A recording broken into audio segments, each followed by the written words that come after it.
Welcome to Believing the Bible. This is Scott Lane with Terry Reed, Dr. Carl Williams, and our producer Ed Salzadell, all directors at the San Antonio Bible-Based Science Association. We are here to reassure you can believe the Bible from the very first verse. Again, today we have our special guest, Jim Bendewald, with Evidence for the Press. He has been an author of the book Evolution Shot Full of Holes, and his group has produced several documentaries in the creation science field, one of which was Testing Evolution that we talked about last time. And it hit at the myth that there's only a 1% difference between chimps and humans. Terry, you had a brief comment about that. Jim was just making the point that when these scientists find out they're wrong, they never apologize or backtrack or anything. I just was going to make mention what they do is they move on to the next latest and greatest proof. And yes. Jim, you had something to add about that Testing Evolutionary documentary. Yeah, I just wanted to add that at the end of Testing Evolution, we have a section talking about education. And Dr. Anderson, he asks a rhetorical question. He makes this very interesting point. He says, when are Christians going to stop being so gullible? It's like, really? And I still see it. I see it all around me and in my friends today, and it is very concerning. When are Christians going to stop being so gullible? The answer to your question is our inordinate reverence for what science is. People don't understand what science is, that it's a process and not a set of absolutes. And you see with politicians today saying, well, we're going to follow the science. Science changes. What we understand today is not what we will understand tomorrow based upon different data. And that gets very hazy. Well, yes. After Testing Evolution and after Echoes of the Jurassic, y'all did a documentary called DNA Battles, Were Adam and Eve Historical? How did you decide to do that topic?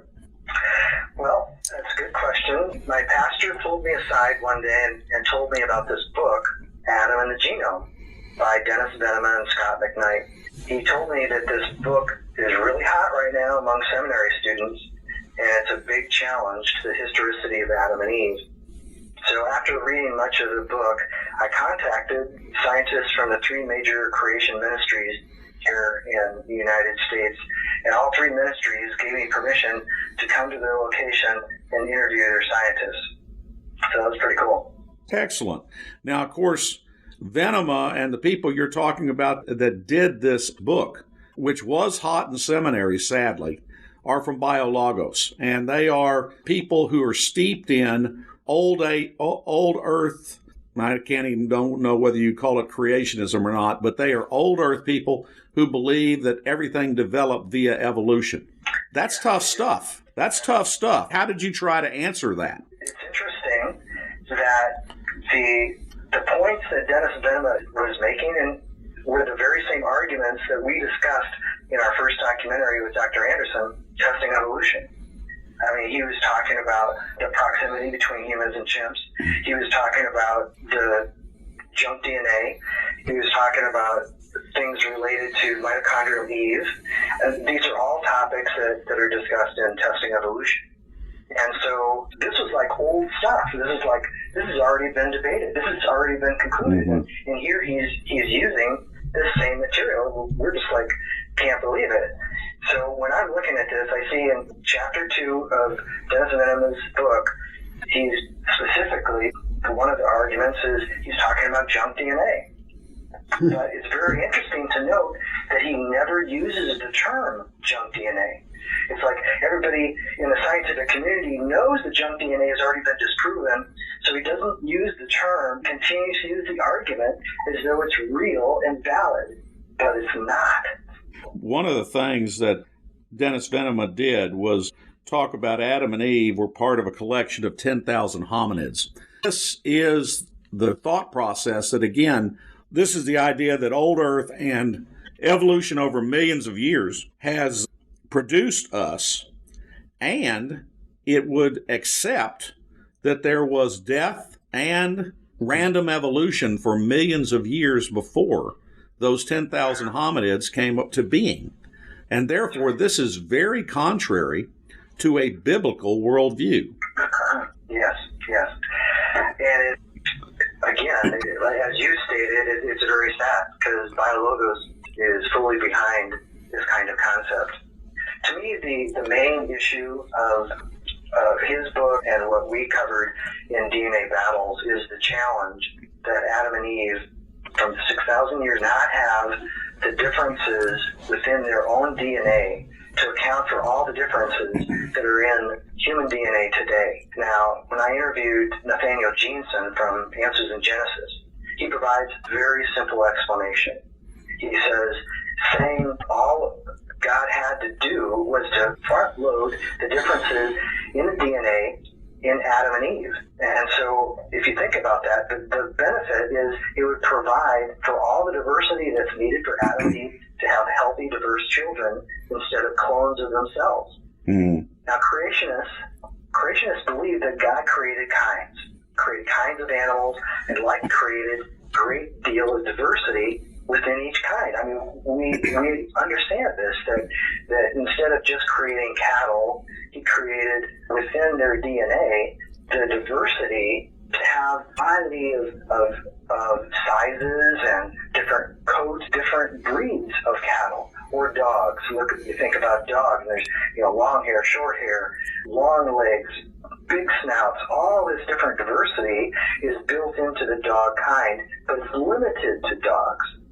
And so in our understanding of God creating kinds, God provided within the DNA, he front-loaded a tremendous amount of diversity. And it makes total sense that he would do the same thing with Adam and Eve. When God created Adam, there's all that diversity in his DNA.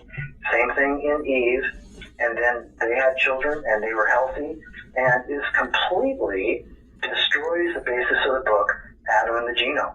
And so it's so logical, it's so simple, and of course Dennis Venema would have known this, but certainly he didn't bring it up in his book. Because what he's presenting is a very partisan view. You are listening to Believing the Bible. This is Scott Lane with Terry Reed and Dr. Carl Williams. If you would like to learn more, go to sabsa.org. That is sabbsa.org. Today we're talking with Jim Bendewald with Evidence Press. Jim, after DNA Battles, you got into a documentary called Universe Battles, Big Bang or Big Design. What's that about? Yeah, so we did something unique. At least it's unique for us in that we hired a couple of actors to provide an interesting story that goes along with the documentary. The story is of two college guys who were taking a physics class together, and they discuss a video. Actually, what they're discussing is universe battles. And so anyway, they're discussing the main elements of this documentary, and it helps to drive the story along in a dramatic fashion. In fact, one of the characters, Dan, as he sees the video and sees the video, he has this major dilemma as the video continues to reveal evidence in favor of creation. And then the second character is Alex, and he's a skeptic, big-time skeptic, and he tells Dan that if he's really concerned about his scientific future as a geologist, because Dan's a geologist and Alex is a physicist, or studying to be a physicist. And so he said, if you're concerned about your scientific future, you better stop this creation nonsense and get on board. But Dan is powerfully influenced by the evidence in favor of creation from this video. And so it leaves him with, well, what should... And so the story helps to illustrate the powerful motivation that young people today have. Today in high school and universities, it's like this message of you better believe and teach evolution, especially if you're going to be a professional in a secular university or something. You better teach evolution or no job, no career. And it's very powerful. Understood. What other points were brought out in that documentary? The documentary is broken into 7 sections of evidence for creation. And Section 5 discusses Earth's decaying magnetic field. This is a problem that every geologist is aware of. They have no answer to the problem that Earth's magnetic field is decaying, and it's decaying very rapidly. Using the current rate of decay, only go back about 20,000 years. So the only way establishment scientists can explain the existence of the magnetic field is to say that, well, there was something that got it started, and then there was some sort of dynamo effect that's keeping it going. But this completely goes against the second law of thermodynamics, which states that everything is running down. It's decaying. So it's sort of like claiming that they have a perpetual motion machine in order to keep the magnetic field going. But we know Earth's magnetic field is weakening, so they really have no solution at all. It's really ridiculous, and I think it's a very powerful argument in our documentary. Sadly, what they continually say is that the Earth's magnetic field is cyclical, that it weakens, reverses, and then strengthens, and then goes through this cycle all over again. The only small problem is that has never been observed. And that's what science is really supposed to be, and yet we're giving in to total conjecture just because it fits a certain worldview. Jim, we're going to discuss this more during our next program, and we thank you.